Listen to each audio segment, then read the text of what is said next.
Saudações, caros amigos e amigas, mais uma vez aqui reunidos para esses estudos que nos são tão caros. Hoje, como sempre, uma obra de Kardec. E hoje é dia de nós estudarmos o Livro dos Médiuns.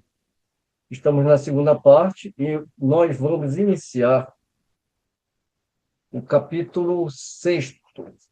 Eu vou começar compartilhando já a, a nossa tela para a gente se guiando pelo texto aqui, né? Capítulo sexto da segunda parte do Livro dos Médiuns. Esse capítulo vai tratar das manifestações visuais. Kardec vai dividir em 4 temas. Ele vai começar fazendo perguntas sobre as aparições. Em seguida, ele vai falar sobre ensaio teórico sobre essas aparições. Depois ele vai falar sobre espíritos glóbulos e, finalmente, teoria da alucinação. Como a proposta do nosso estudo é da gente ir fazendo a, as reflexões com bastante cuidado, lógico que a gente não vai conseguir abordar esses 4 temas hoje. Provavelmente, nós conseguiremos fazer essa primeira temática aqui, perguntas sobre as aparições. Vamos começar por ela, né? Se tivermos tempo suficiente, continuaremos entrando no segundo tema. Vamos começar, então, com as perguntas sobre as aparições. Logo de cara aqui, nós temos uma nota, mas essa nota aqui não é de Kardec. Nós estamos usando a tradução do Evandro Noleto e ele colocou essa nota porque no original, vamos observar que ele vai colocar o capítulo 4, manifestações visuais, as 4 temáticas que ele vai abordar, e ele já entra na questão de número 100, né? Então, o Noleto ele teve só o cuidado, né, de avisar que esse título aqui, no original, não tem, como nós podemos observar, né? Mas eu acho muito pertinente quando ele faz isso, porque aqui é justamente o tema que vai começar. E nos outros temas ele também vai colocar o título, né? Então ele tem um cuidado de avisar que na edição original, Kardec ele não coloca, ele vai fazer o texto corrido sem indicar a temática como um título, né?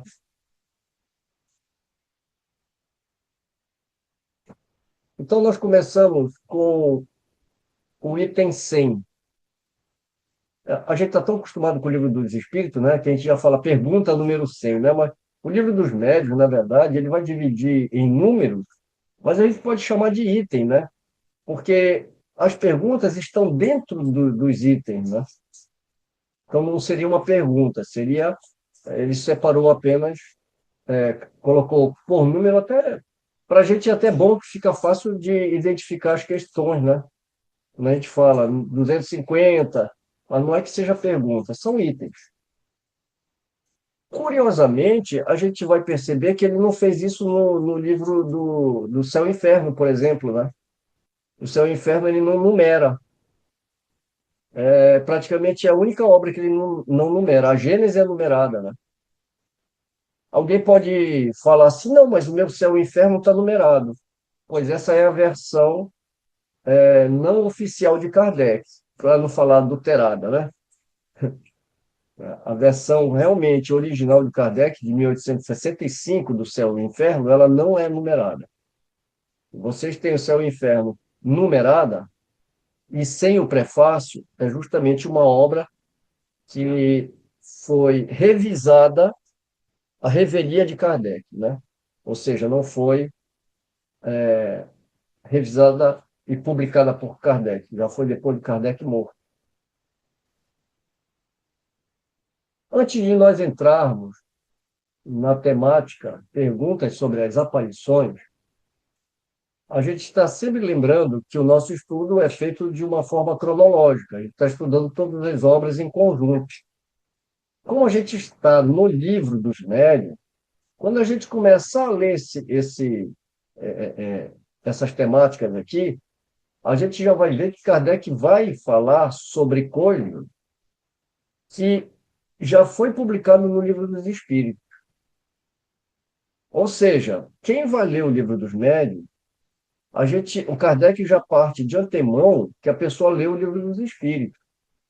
E aqui a gente vai fazer esse exercício de indicar como é, aonde que está, né, a parte teórica, digamos assim, dessas questões, como é que ele desenvolveu essas temáticas no Livro dos Espíritos. Então vamos lá. O tema: perguntas sobre as aparições, que nós vamos abordar agora no capítulo 6º, parte segunda de O Livro dos Médiuns, tem as suas bases teóricas e filosóficas profundamente estabelecidas em O Livro dos Espíritos. As aparições e as manifestações visuais são o resultado patente de princípios fundamentais que definem a natureza do ser espiritual. A seguir, uma dissertação indicando onde esses princípios essenciais estão correlacionados em O Livro dos Espíritos. Primeiro, a natureza e a individualidade do espírito.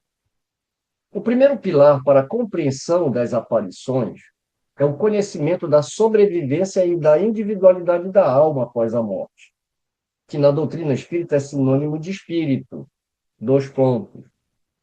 Definição do espírito.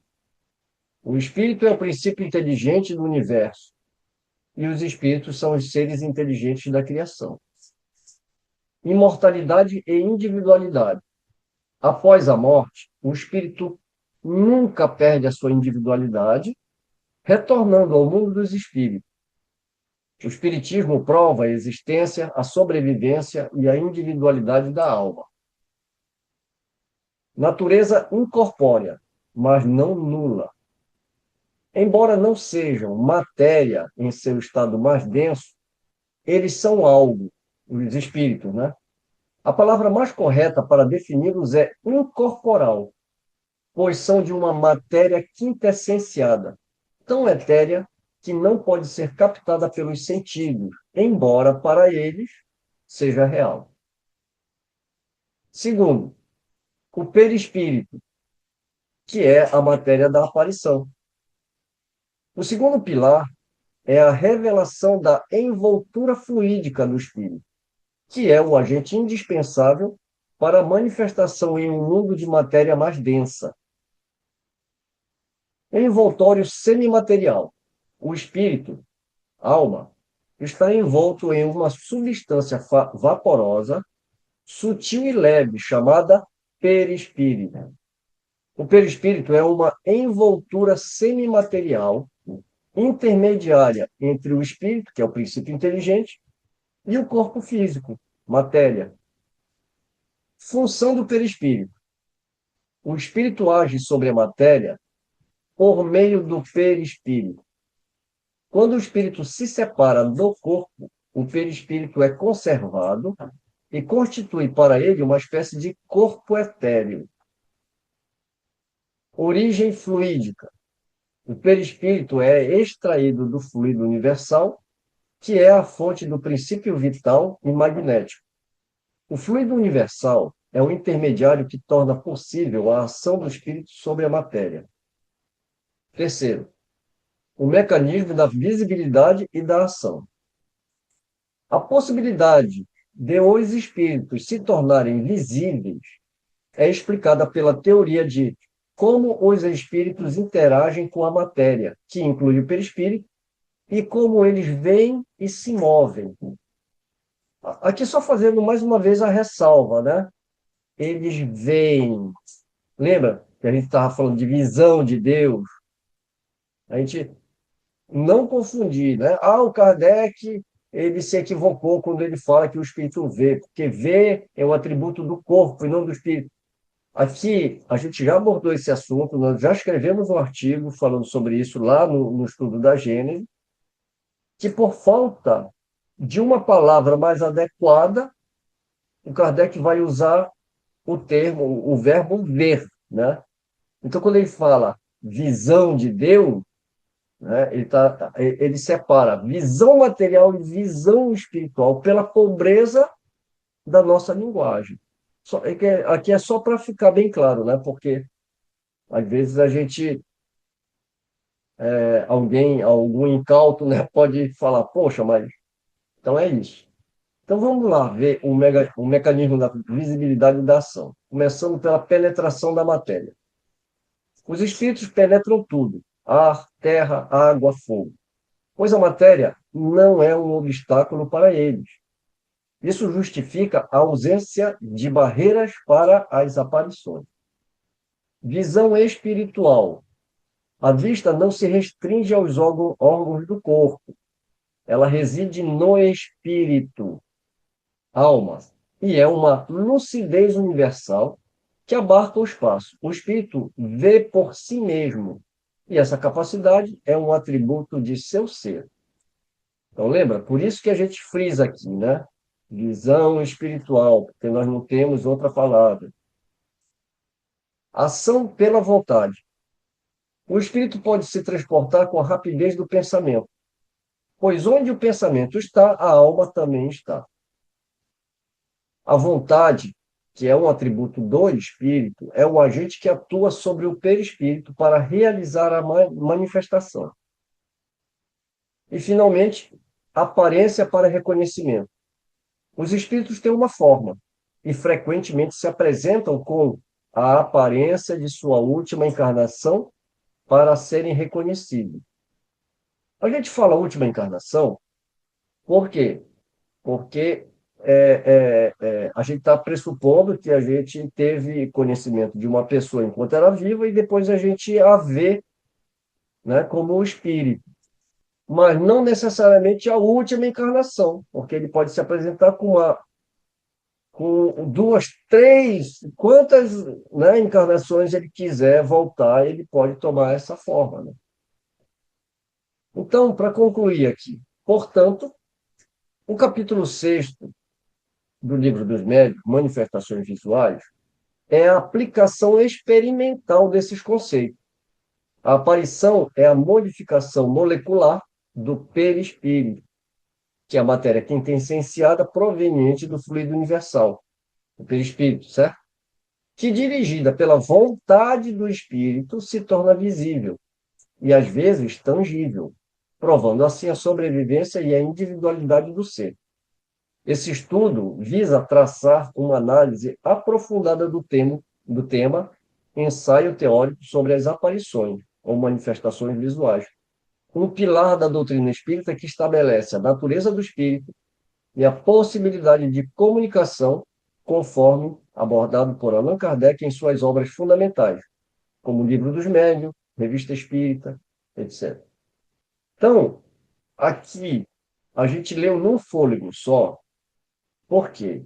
Porque a gente parte do pressuposto que a pessoa que está estudando o Livro dos Médiuns já tem todos esses conceitos, porque tudo que eu falei aqui está lá no Livro dos Espíritos, a gente já, né, leu e estudou isso aqui. Ou seja, partindo né, do pressuposto que nós já temos todos esses conceitos. Individualidade, natureza do espírito e assim por diante. A gente começa a fazer essas observações, é que a gente nota que a gente mesmo, quando lia esses livros, fala, cara, por que a gente não entende, né? Porque a gente não estudou e se aprofundou no livro dos Espíritos.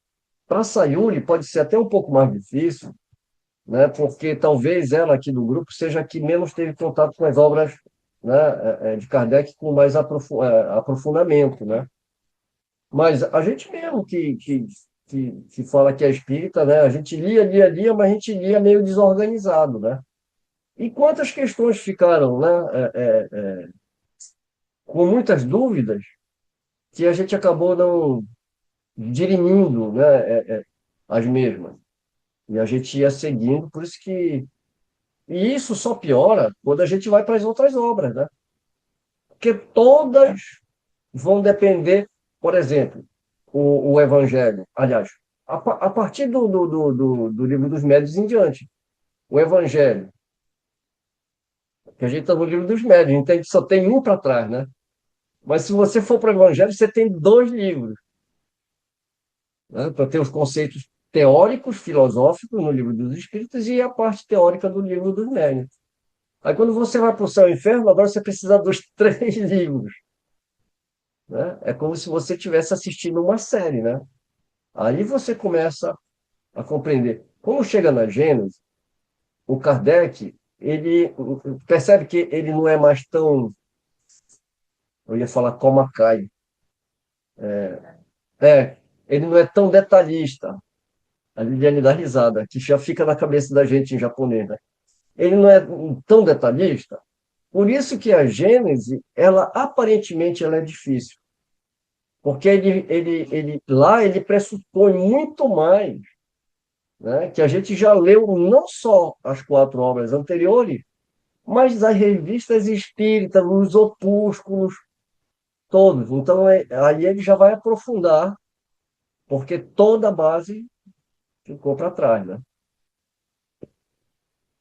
Bem, reforçando isso aqui, agora acredito que a gente já possa, né, entrar mais à vontade aqui no texto. Perguntas sobre as aparições. Item 100. Seguramente, de todas as manifestações espíritas, as mais interessantes são aquelas por meio das quais os espíritos se tornam visíveis. Veremos, pela explicação desse fenômeno, que ele não é mais sobrenatural do que os outros. Vamos apresentar primeiramente as respostas que os espíritos deram sobre o assunto. Ou seja, antes mesmo dele entrar na temática em si, ele vai, né, apresentar primeiro as perguntas, né, que foram feitas. Ou melhor, apresentar as respostas das perguntas que ele fez. E aí que ele começa fazendo a primeira pergunta.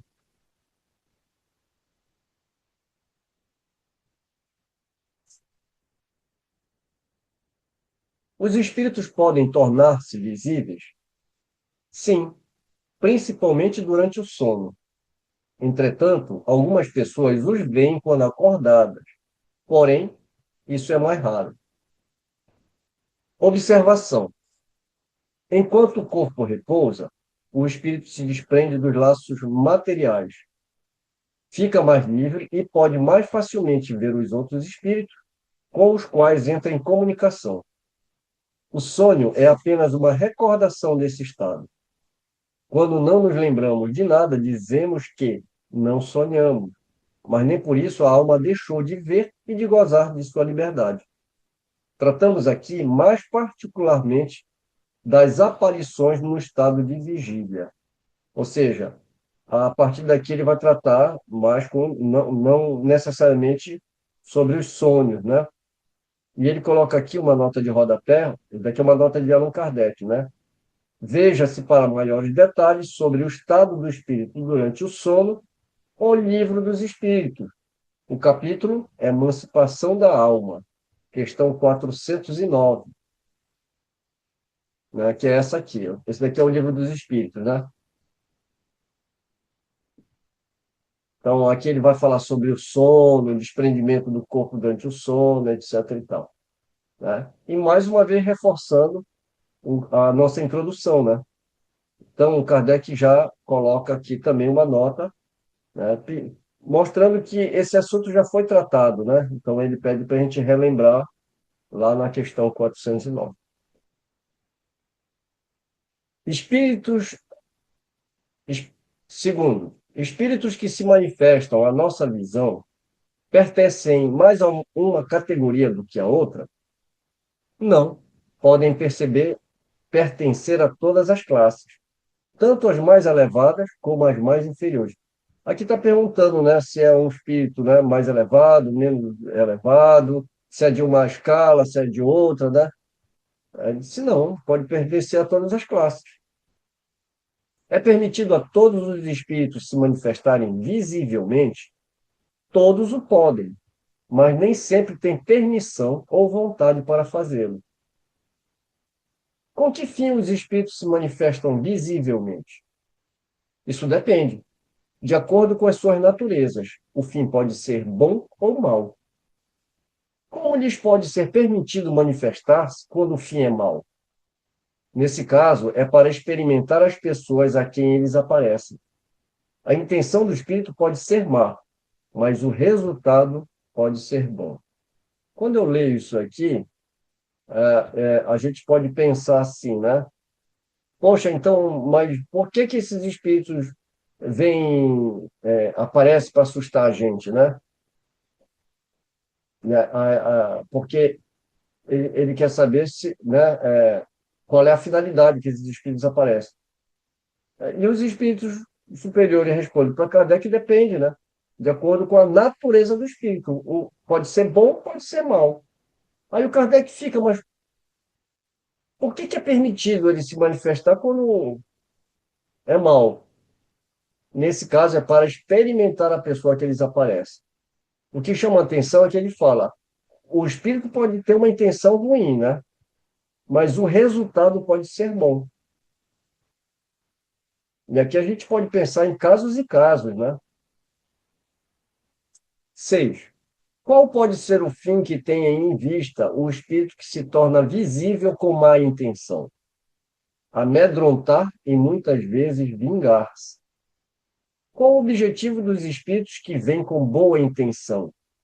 Consolar as pessoas que sentem saudade deles, provar-lhes que existem e estão perto delas, dar conselhos e algumas vezes pedir assistência para si mesma. Quantos casos, né, de gente que perde ente querido, fica muito saudoso, e no outro dia fala, nossa, eu sonhei, né, com a minha mãe, sonhei com meu irmão, né? Muitas vezes eles vêm dizer que está bem, consolar, né? E outras vezes vêm pedir assistência para si mesmo. Também já ocorre, né, da gente sonhar com alguém e ela pedindo ajuda ou mostrando que não está muito bem, e aí a gente então começa a fazer vibrações, orações, né? Isso também acontece. 7. Haveria algum inconveniente para os homens se a possibilidade de ver os espíritos fosse permanente e geral? Não seria esse um meio de tirar dúvida aos mais incrédulos? Estando o homem constantemente cercado de espíritos, a visão incessante destes o perturbaria, embaraçá-lo-ia em suas ações e lhe tiraria a iniciativa na maioria dos casos, ao passo que, julgando-se só, ele age com mais liberdade. Quanto aos incrédulos, dispõe de muitos meios para se convencerem, caso queiram aproveitá-los, e se não estiverem cegos pelo orgulho. Sabes da existência de pessoas que viram e que nem por isso acreditam, pois dizem que são ilusões. Não te inquiete por elas. Deus se encarregará de todas. Observação. Aqui é a observação de Kardec, né? Haveria tantos inconvenientes em vermos constantemente os espíritos, como em vermos o ar que nos cerca ou as miríades de animais microscópicos que pululam à nossa volta e mesmo sobre nós. Conclusão: o que Deus faz é bem feito. Ele sabe melhor do que nós o que convém. Muito bom essa observação de Kardec, né? E a pessoa, se a gente visse todas as bactérias, né? Todos os bichinhos que nos cercam, e com relação a uma visão permanente da espiritualidade, realmente se perturbaria. Não há médiums que têm uma mediunidade tão ostensiva, né, que eles não sabem muitas vezes nem quem está vivo e quem está morto, né? E isso causa realmente um grande inconveniente. A segunda parte da pergunta que Kardec coloca é: isso não seria bom para as pessoas que não acreditam em espíritos, né? Aí ela fala: muita gente vê, né, e fala que não acredita, porque o orgulho não permite, né? Então, deixa que o tempo cuida dessas pessoas. 8. Se há inconvenientes em vermos os espíritos, por que em certos casos isso é permitido? Boa pergunta, né? Uma boa pergunta, porque eles acabaram de falar que é um inconveniente, né? Mas então, por que em certos casos, né, é permitido? Para dar ao homem uma prova de que nem tudo morre com o corpo e que a alma conserva a sua individualidade após a morte. A visão passageira é suficiente para dar essa prova e para atestar a presença de amigos ao vosso lado. Porém, não oferece os inconvenientes da visão constante. Se a pergunta era boa, a resposta foi melhor ainda, né? Bem esclarecedor, né? 9. Nos mundos mais adiantados do que o nosso, a visão dos espíritos é mais frequente. Quanto mais o homem se aproxima da natureza espiritual, tanto mais facilmente se põe em comunicação com os espíritos. A grosseria do vosso envoltório é que dificulta e torna mais rara a percepção dos seres etéreos. É por isso que a gente vê que a própria mediunidade, né, ela, com o passar dos anos, ela vai se aprimorando. Mas logo no início, não é tão fácil a comunicação. Por quê? Pela grosseria, né, ainda da matéria. Então, quanto mais o médium ele se eleva intelectualmente, ele se eleva moralmente, né, isso também vai facilitando essa sintonia com a espiritualidade. E quando eu falo se elevando, não significa que, mas eu recebo, recebo é bom, né? Essa palavrinha. Mas é, a gente tem, o médium, ele tem contato com espíritos inferiores. Não, não tem nada a ver uma coisa com a outra, né? A mediunidade, ela vai se aprimorando e não é por isso que a gente vai só ver espírito bom. É ver espírito, né?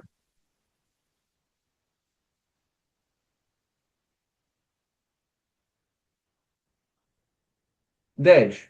Será racional nos assustarmos com a aparição de um espírito? Se ainda que é aquele espírito que tem medo de espírito. Aí o próprio espírito responde, né? Quem refletir deverá compreender que um espírito, seja qual for, é menos perigoso do que um ser vivo. Ademais, os espíritos podem ir e vão a toda parte, não sendo necessário que alguém os veja para saber que alguns estão ao seu lado. Um espírito que queira causar dano a uma pessoa pode fazê-lo, e até com mais segurança, sem se dar a ver. Ele não é perigoso pelo fato de ser espírito, e sim pela influência que pode exercer sobre o pensamento do homem, desviando do bem e impelindo ao mal. Kardec vai fazer a observação.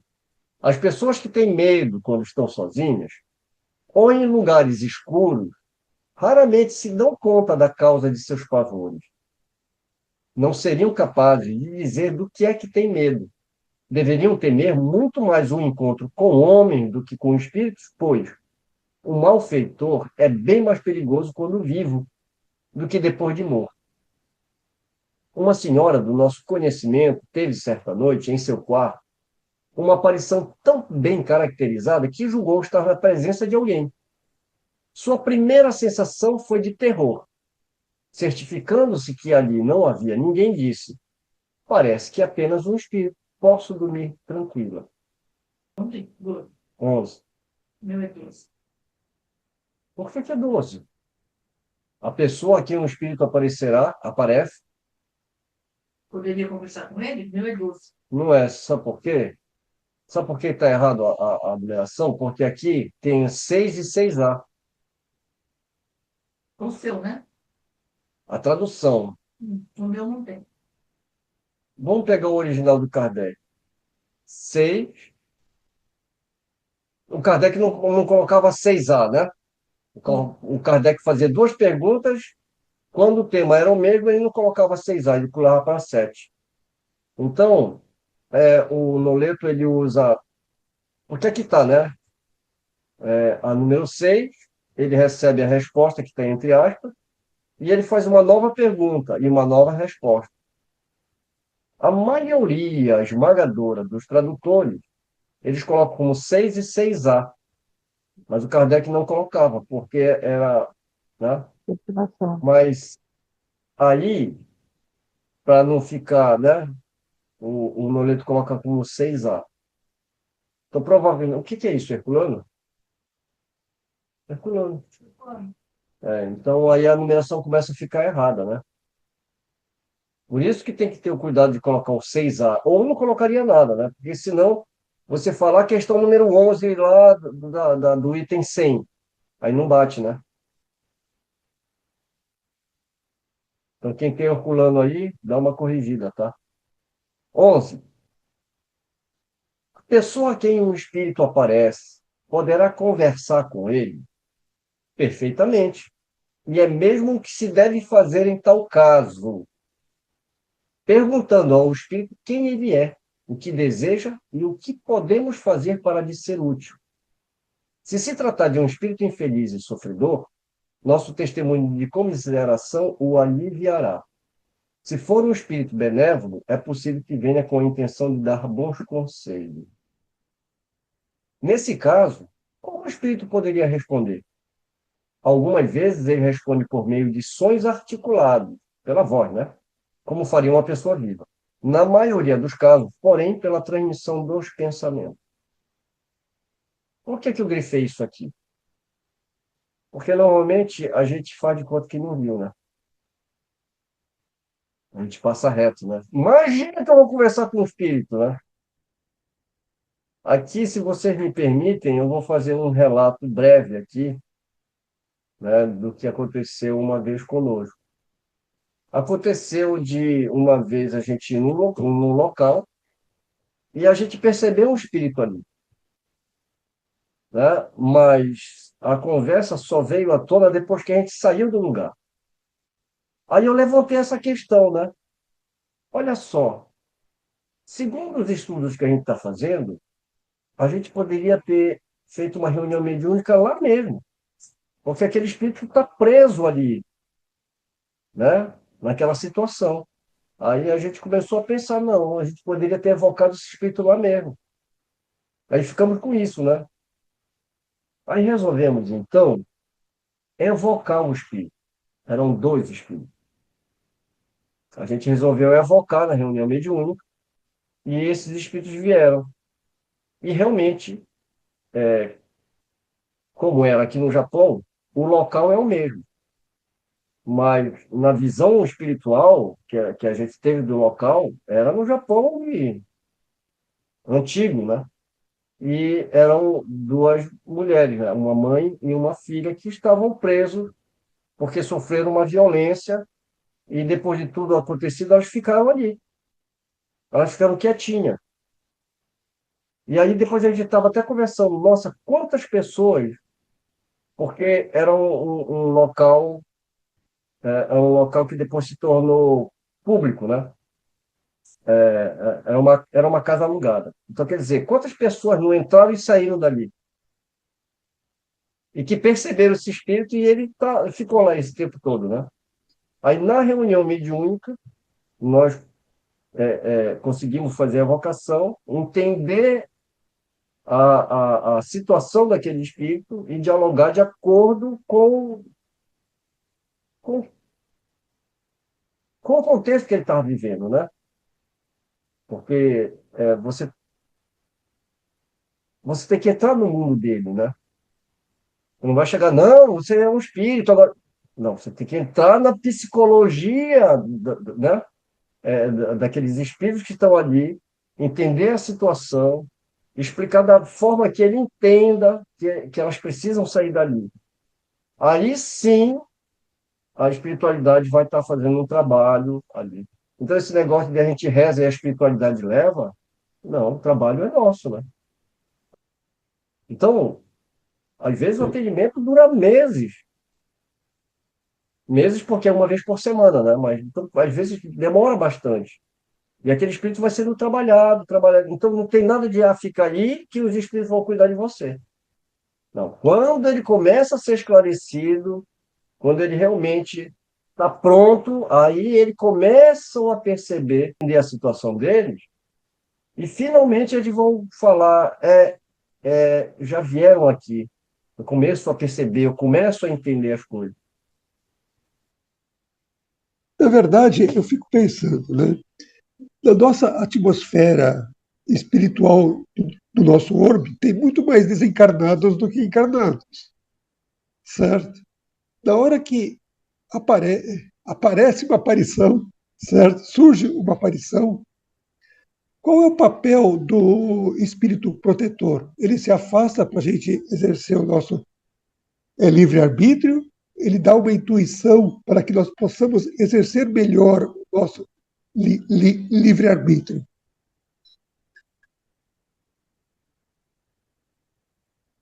É isso. Peraí, deixa eu ver se eu entendi a tua pergunta, né? Eu vou te dar a resposta e você já vai identificar se eu entendi ou não. Se eu não tiver entendido, você me corrige. Olha, era o que acontecia com a gente, né? Porque quando a gente começou a fazer o uso dessa razão que a gente agora está fazendo, né? O que que a gente pensou? Por que que esse espírito se mostrou para nós? Sabe aquela história? Se colocar o cachorrinho na tua porta, é teu, né? Então, eu acho que não há uma casualidade aí. Então, quer dizer, se você é médium e você percebeu essa aparição, como ele falou aqui, os espíritos maus vão vir para assustar. Os bons, porque depende da índole dele. Os bons vêm para, né, nos aconselhar, nos fortalecer, etc. e tal. Mas nós estamos falando um pouco mais além, né? A gente está falando, se bem que o que a gente está falando não é bem uma aparição. O que a gente está Sim, falando aqui, né, é de que o médium sentiu que ali havia a presença de um espírito, né? Não foi bem uma aparição, mas vamos colocar. É muita coincidência, porque tanto lugar para você alugar, e você aluga justamente um lugar que tem ali uma situação. Bem, você está numa situação, o que que você vai fazer? Não é de acolher? A sim. gente não acolheria qualquer um. Quem é minha mãe? Quem são meus irmãos? Então, eu acho que esse é o primeiro papel nosso, né? Saber que nós temos essa responsabilidade de acolher. Eu não sei se era isso que você estava perguntando, né? Eu queria saber qual é o papel do espírito protetor nesses casos. Ah, tá. Faltou Basicamente, esse complemento. Olha, você sabe qual é o problema? Por que que, no caso dessas duas mulheres, onde que está o espírito protetor? Você sabe onde que ele estava? Ao lado dela, o tempo todo. o tempo todo. Mas ele respeita o livre-arbítrio dela e não interfere. Ah, tá. E outra, se a gente fosse descrever a visão espiritual, você podia colocar aí bastante tempo, no mínimo um século aí, ou até mais. O que que representa isso pro espírito que estava lá? Pouco. Nada, porque o tempo no plano espiritual é atemporal. Então, o próprio espírito protetor, isso daqui, um pensamento meu, né? Ele está esperando o momento adequado para que ela possa sair daquele estado, entendeu? Precisa das condições para ela sair daquele estado, né? Então ele não interfere, mas ele está lá. Agora, eu não estou te dando uma resposta, tá? Eu estou te falando as impressões que eu tenho, porque tem coisas que a gente não sabe, né? O porquê que ele não. Mas é uma outra pergunta que eu faço. Você acha que durante todo esse tempo, porque para nós contou esses séculos todos, né? Durante todo esse tempo não passou nenhuma pessoa que teve as percepções que nós tivemos? Por que que algumas fizeram e outras não fizeram, né? Eis a questão, né? Umas por medo, outras por não entender a mediunidade, outras por entender a mediunidade como a gente entendia, né? Mas em questão de tempo, eu acho que para o espírito não é assim, uma questão, nossa, ficou 200 anos. Eu acho que não é uma questão tão de suma relevância, né?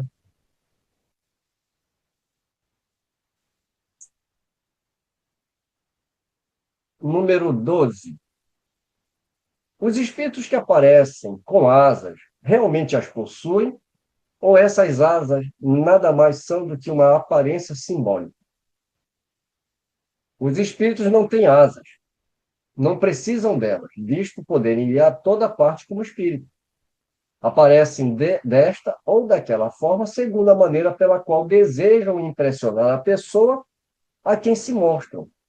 Uns aparecerão com seus trajes habituais, outros envolvidos em amplas roupagens, alguns com asas, como atributo da categoria espiritual que representam. O contrário também é verdadeiro, né?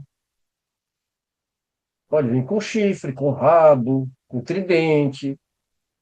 É por isso que, principalmente quando a gente vai estudar o êxtase, né? Porque tem muita coisa que é carregado mais do, da pessoa em si do que realmente uma realidade, né? Só que aqui a gente está falando, só para a gente não perder o foco, né? Mas a gente está falando de aparições, né? Então aqui não se trata da pessoa imaginar, tá? Está falando de como o espírito se apresenta. Eles têm asa? Não. Às vezes eles querem se mostrar dessa forma, né?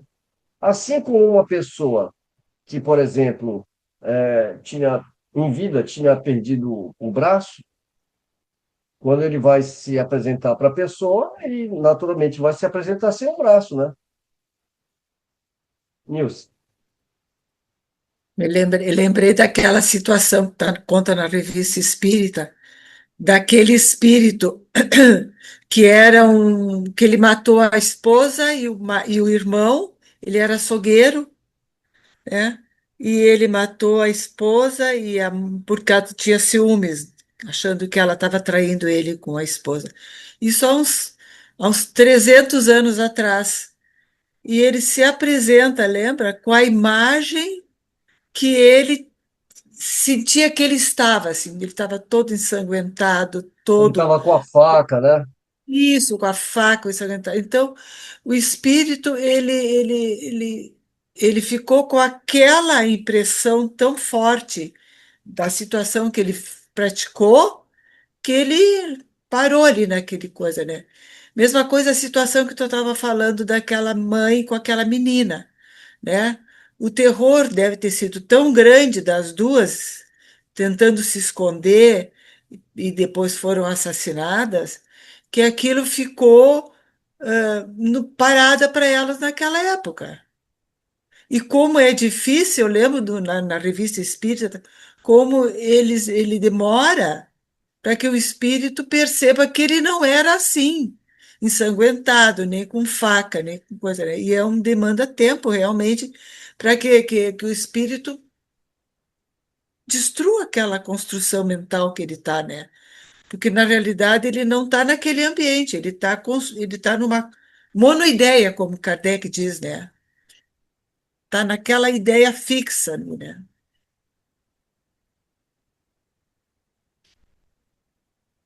Você lembra que a revista Espírito que a gente estudou, daquele o assassino Lemé, Kardec pergunta, onde que você está? Ah, eu estou ali ao lado da médium, né? Uhum. E qual é a tua aparência? Eu estou lá sem cabeça, né? Se a gente É, pudesse te ver, porque ele não se apresentou, né? Ele não apareceu, né? Mas se nós pudéssemos te ver, como é que você estaria? Estaria decapitado, né? Cabeça. Do jeito É, que ele se apresentou lá, né? Só que, como isso. Kardec, como não foi tangível a aparição, né? Mas ele perguntou, onde que você se encontra? Ao lado da média. Como é que você está, né? Pode te mostrar? E ele fala que não, que ele não quer se mostrar, né? É. Uma outra coisa que eu já chamei a atenção aqui, mas é uma coisa que a gente sempre tem que levar em consideração, o negócio do tempo, né? Então, às vezes a gente se impressiona, né, com o tempo, mas para o espírito é um sopro, né? É um sopro entre aspas. Por quê? Porque tem obsessões que às vezes o camarada ele está obsediando o encarnado, que a convivência que ele teve foi de 300, 400 anos atrás. Ou seja, a pessoa já reencarnou umas duas, três vezes. E só então é que ele consegue encontrar, né? E aí ele passa a fazer uma obsessão, né? Então, trabalhar a ideia de tempo, a gente tem que ter um pouco de cuidado também, né? Senão a gente começa a fazer umas. E para o Lembrando que quem espírito, está preso no tempo somos nós, né? Né, Mário? O tempo. Não tem isso de tempo, né? Então, como tu falasse, muito importante, tu tem que contextualizar o lugar onde aquele espírito está, né? Para poder chegar até ele. Tu não pode pensar no tempo presente. Tu tem que contextualizar a situação em que ele está naquela época, para poder chegar e fazer com que ele, né, consiga, tu consiga conversar com ele. E tem um outro problema também nessas reuniões mediúnicas, e eu já vi muitos relatos, porque eu não participei de um monte de reunião mediúnica, né? Participei de algumas fora do nosso grupo, mas muito poucas vezes. Mas o que a gente constata muito nessas reuniões mediúnicas é de pessoas conversarem com os espíritos como se eles tivessem conhecimento do espiritismo, entendeu? Até para falar de reencarnação com esses espíritos, muitas vezes a gente não deve nem usar a palavra reencarnação. Depende muito do contexto, né? Depende do espírito que você está conversando, por isso que você tem que ter muito tato, né? Então, e aí você vê formação de doutrinadores através de apostila, com respostas prontas. Ó, eu diria que para você fazer o atendimento mediúnico, você precisaria, no mínimo, entender um pouco da psicologia humana. E ter muito tato também, né? Não tratar com esses espíritos, que são pessoas, né? Que muitas vezes estão presos. Né? Então você chega com um espírito que viveu aí, e ainda está preso aí numa época de 400 anos atrás, e você falar, não, perdoa, não, porque é reencarnação, teu perispírito, entendeu? Então a gente vê muito essas coisas acontecerem como se todos os espíritos entendessem essa língua. A gente tem que partir do princípio que a gente está conversando com almas de homens que já viveram aqui, que carregam as suas dores, que carregam as suas, né? Enfim. E mesmo com o espírito superior, tem espírito que não sabe tudo. Né? Então, tem assuntos que a gente trata aqui com alguns espíritos que eles são sinceros, falam, eu não dou conta disso aqui. E graças a Deus, né? Porque senão chega um aí te dando resposta para tudo que você pergunta. hum, Então, eu acho que aí tem dois cuidados. Tem que ter cuidado com a resposta. Mas eu diria que a maior preocupação não é com a resposta. A maior preocupação que todos nós temos que ter é com as perguntas. Eu tenho que perguntar. Se eu tenho que perguntar, tem que ter um motivo para fazer pergunta. Né? Se o que eu estou perguntando eu já me dei o trabalho de analisar, Porque se você pergunta, é uma curiosidade que você tem. Curiosidade no sentido que é algo que você quer saber. Mas você mesmo já escaneou a tua mente, já pensou a respeito desse assunto, já tentou resolver esse assunto antes de levar para o especialista? Né? Então, eu acho que o problema não é só cuidado com a resposta, é cuidado com pergunta, né? E, e tratar esses espíritos exatamente assim, né? Como homens que viveram na Terra. Ou seja, tem que ter muito tato, né? Tem que ter. Você não precisa fazer um curso de psicologia, mas tem que ter, no mínimo, um bom senso, né? E conhecer bastante a doutrina espírita também, né? Porque as leis espirituais que o Espiritismo nos ensina é que vai fazer com que a gente possa entender o fenômeno que está ocorrendo ali com aquele espírito. Por que que ele está preso no tempo? Será que isso é possível? Será que não é possível? Como é que eu vou dialogar com... Então, quer dizer, que nem hoje, a gente está estudando esse capítulo aqui, mas eu fiz a questão de mostrar que tudo que a gente está conversando aqui já foi discutido, primeiramente, por Kardec, né, lá no Livro dos Espíritos. Então, quando você vai conversar numa reunião mediúnica, no mínimo você tem que entender da doutrina espírita, entender os fenômenos que estão ocorrendo. Senão você não pode nem auxiliar esse espírito. Então, se a gente Ô, não Mário, tiver esses conceitos bem estabelecidos, né? Reencarnação, perispírito, tempo, etc. Fernando. nesse ponto, a gente tem que se basear no próprio Kardec.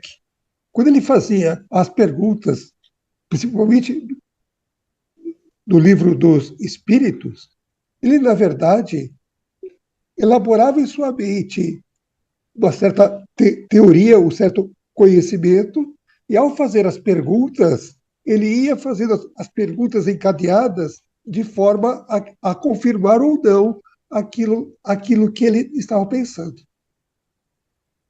Os Esse próprios exercício a gente espíritos está falam. fazendo. E isso a gente está vendo agora, né? Com as perguntas que ele elaborou. Porque, olha, uma outra coisa que a gente deve chamar a atenção aqui. Não pensa que Kardec chama o espírito e começa a fazer a pergunta na hora. Ele já elaborou essas perguntas antes.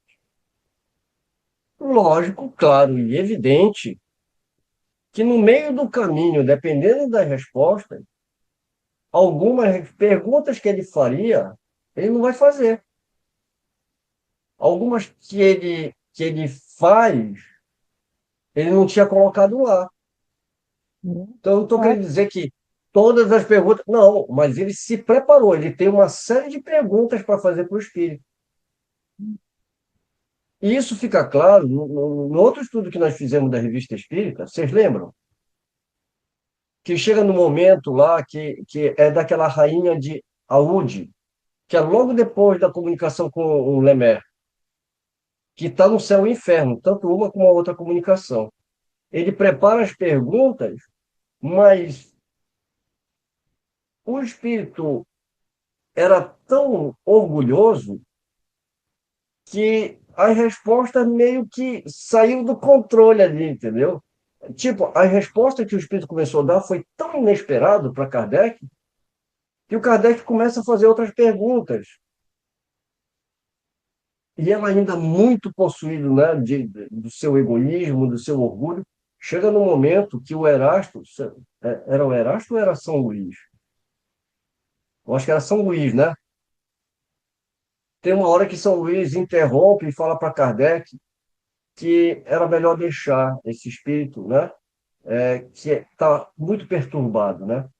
Aí você percebe, e Kardec ele vai fazer uma ressalva, falando que o diálogo que ele esperava era um, por isso que ele teve que fazer outras perguntas.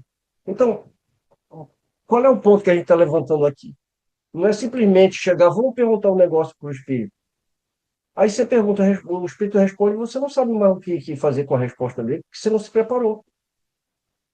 Por isso que se você vai perguntar alguma coisa para o espírito, seja de caráter particular, seja de caráter doutrinário, seja lá o caráter que for, primeira obrigação nossa é tentar resolver o problema por nós mesmos. Esse é o primeiro ponto. Levantar todas as questões. Mesmo assim, eu tenho dúvida, então entra em prece e pede, né? Porque isso às vezes acontece em sonho. Pede em prece, então, uma resposta para aquilo. Não tive, mas aí, então é de caráter doutrinário, etc. Então, vamos levar para uma reunião mediúnica? Vamos. Só que você já não tentou de todas as formas, então quando você vai perguntar, eu caso ou compro uma bicicleta? Ah, e se ele falar que eu caso, mas eu caso na igreja ou eu caso só no civil? Mas se ele falar bicicleta, mas essa bicicleta é nova ou é velha? Então você já vai formulando mais ou menos um mapa de perguntas que você vai fazer e se preparar para aquele embate. Por que que isso é tão importante fazer? Porque a probabilidade de um espírito ouvir e começar a falar tudo o que você, no fundo, quer ouvir é muito grande. E aí ele te alimenta e te preenche, acabou. Como é que você vai saber? Nesse ponto, eu me baseio bem, principalmente com a profissão de jornalista. Eu acompanhava bastante as entrevistas do Jô Soares. E o Jô Soares, para fazer uma pergunta, ele estudava muito para poder fazer aquela pergunta. Porque no mesmo dia você entrevistar um economista e um físico quântico, as perguntas são diferentes, certo? E você tem que ir no fundo das questões. E Das para isso questões. exige conhecimento. Ó,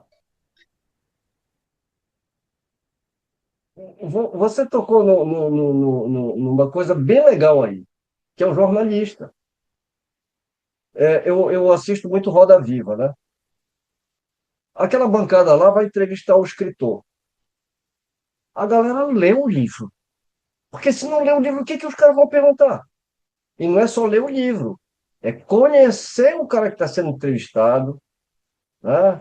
Todo o trabalho que ele desenvolveu, porque muitas vezes você vê o entrevistado, o entrevistador, né, perguntando: nesse seu livro você está usando uma característica diferente da outra obra, ou seja, o cara estudou com quem ele está falando, né? Então, esse trabalho é um trabalho que Kardec fazia, né? Então, não é simplesmente chegar e perguntar para os espíritos. Nós, aqui, no nosso grupo, a gente está engatinhando. Mas a gente já está fazendo esse exercício de não chegar e ficar fazendo pergunta aleatória, porque você corre riscos, né? E separar o que é curiosidade e o que é preguiça também, né? Porque tem muita coisa que você não precisa perguntar. Agora, quando você tem uma questão que você já estudou e está em dúvida, esse é o momento de você entrar numa consulta com os espíritos e cuidar com a resposta, né? A gente sempre brinca aqui, a Eliane sempre brinca, né? Nossa, nenhum espírito falou. Está na página número 380 lá. E a gente, quantos casos aí? Não, o espírito me falou, lê lá o livro e tal. Pô, se fosse fácil assim, então, vamos fazer uma reunião mediúnica aí. Dá uma olhada na bolsa de valores aí, me fala aí, eu invisto em ouro ou eu coloco, né? Agora, é lógico que estou aqui fazendo uma brincadeirinha, né?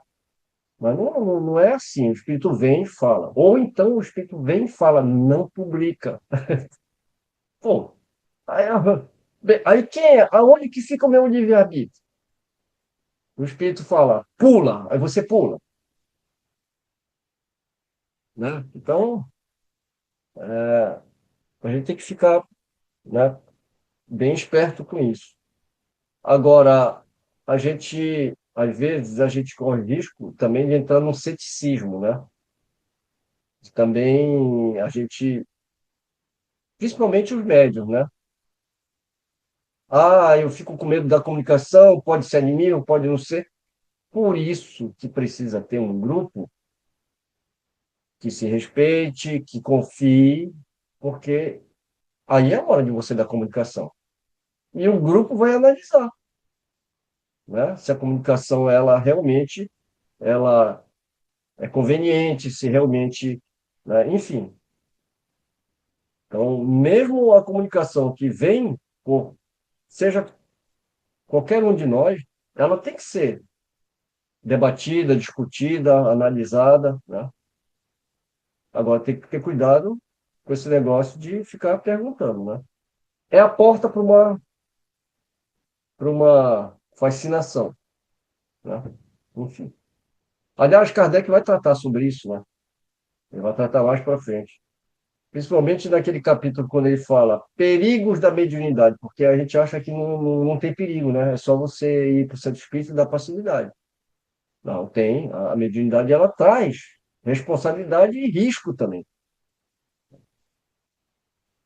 As pessoas que vemos em sonho são sempre aquelas cujo aspecto guardamos, quase sempre são as mesmas pessoas que o teu espírito vai encontrar ou que vem ao teu encontro.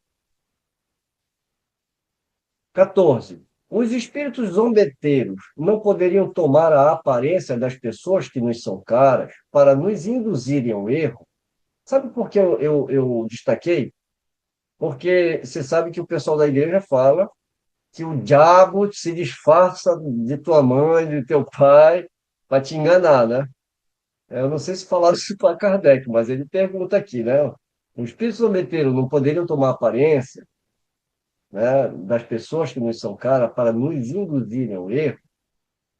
Eles só tomam aparências fantásticas para se divertirem à vossa custa, mas há coisas com as quais não lhes é permitido brincar. 15. Por se tratar de uma espécie de evocação, compreende-se que o pensamento possa atrair a presença do espírito em que se pensa. Ou seja, a gente está pensando no espírito, por isso que ele fala, né? Uma espécie de evocação. Quem está pensando está atraindo, né? Digamos assim. Entretanto, porque as pessoas em quem mais pensamos, que ardentemente desejamos tornar a ver, quase sempre jamais se apresentam a nós em sonho, ao passo que vemos outras que nos são indiferentes e nas quais nunca pensamos. Nem sempre os espíritos podem manifestar-se visivelmente, mesmo em sonho, e apesar do desejo que tenhas de vê-los. Causas independentes da vontade deles podem impedi-los de se apresentarem. Frequentemente, é também uma prova que nem o mais ardente desejo é capaz de vencer. Então, a primeira parte está respondida. Aí vem a segunda, sobre as pessoas que a gente nunca viu, mais gorda, né? Quanto às pessoas que vos são indiferentes, embora não penseis nelas, é possível que pensem em vós. Aqui é o contrário, né? Aliás, não podeis formar ideia das relações que se contam no mundo dos espíritos. Lá encontrareis novamente uma multidão de conhecidos íntimos, antigos ou recentes, de cuja existência não suspeitais quando despertam.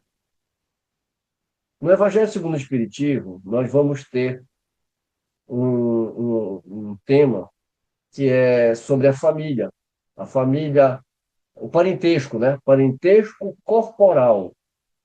Então, a gente acha que a nossa família é meu pai, minha mãe, meus irmãos, meus primos. Quando muito, meus primos, meus tios, meus avós, né?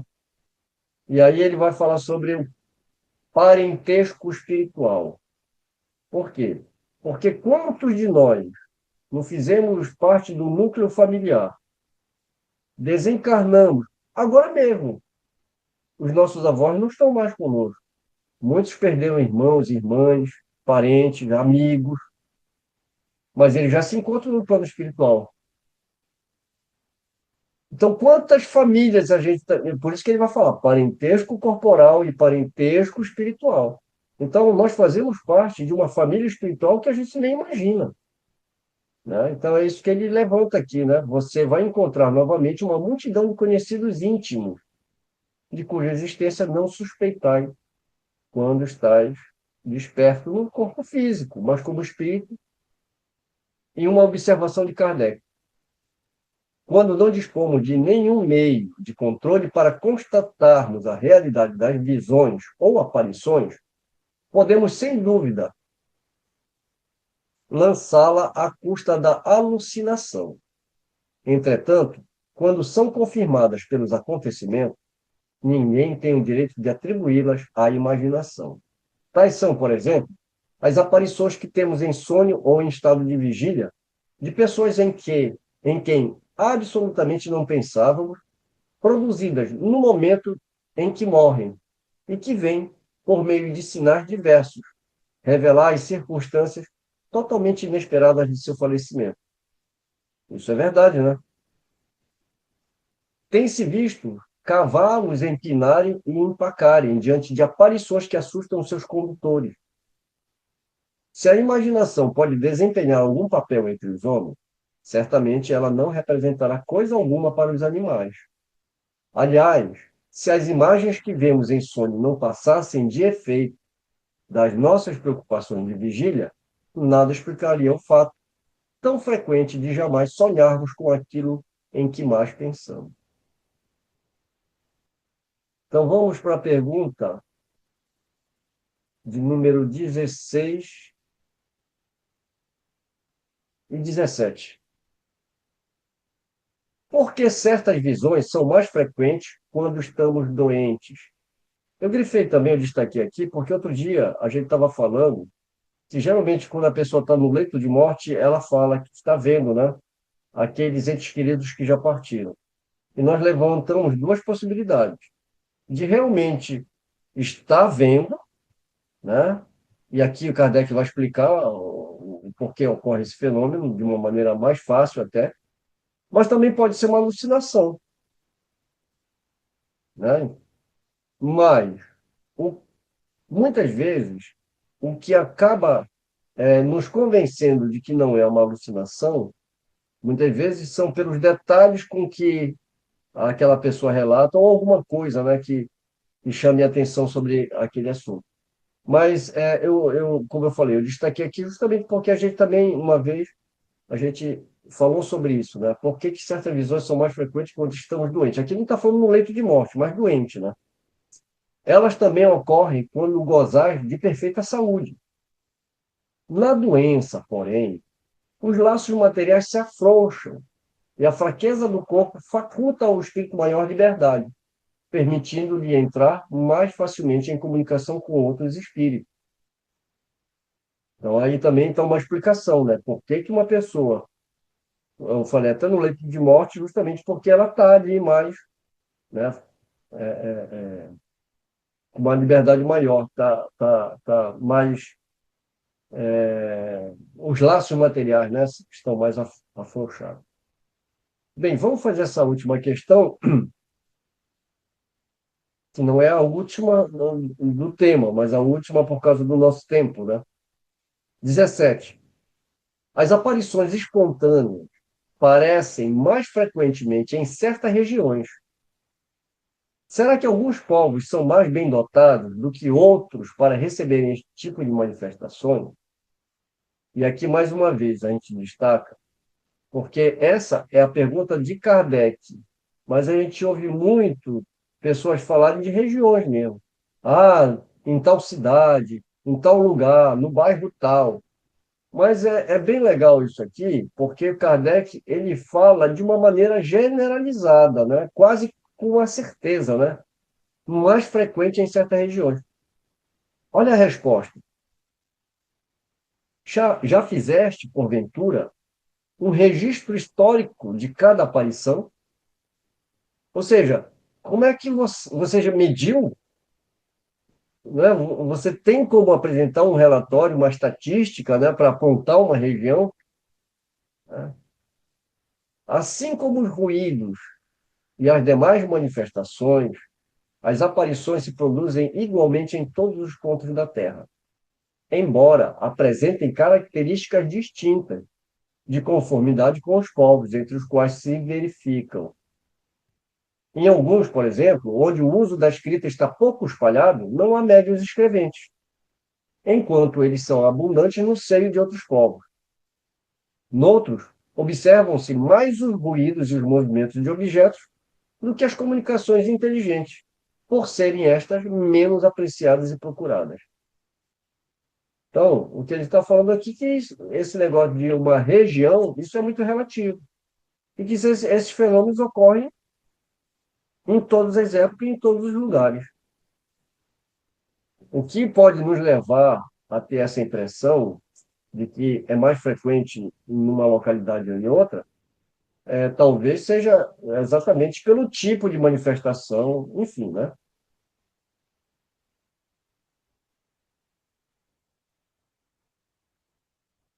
Bem, nós vamos aqui, então, dar uma paradinha aqui nessa pergunta 17 e a gente retorna no próximo estudo, né, a partir do item da pergunta número 18, sem fechar, lógico, né, esse capítulo aqui. Lembrando, né, que a gente vai parar no 17, vai iniciar no 18, mas que a gente vai até... Kardec faz 30 perguntas, né, antes de encerrar essa temática. Mais uma vez, então, agradecendo por esse estudo, e como nós vimos, é um tema bem interessante, é um tema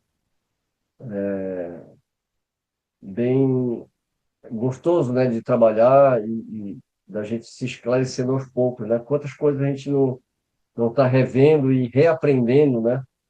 Novamente com essa leitura do Livro dos Médiuns. Então, mais uma vez, com gratidão, a gente vai se despedindo e encontro vocês, então, no próximo estudo. Um beijo no coração de todos e até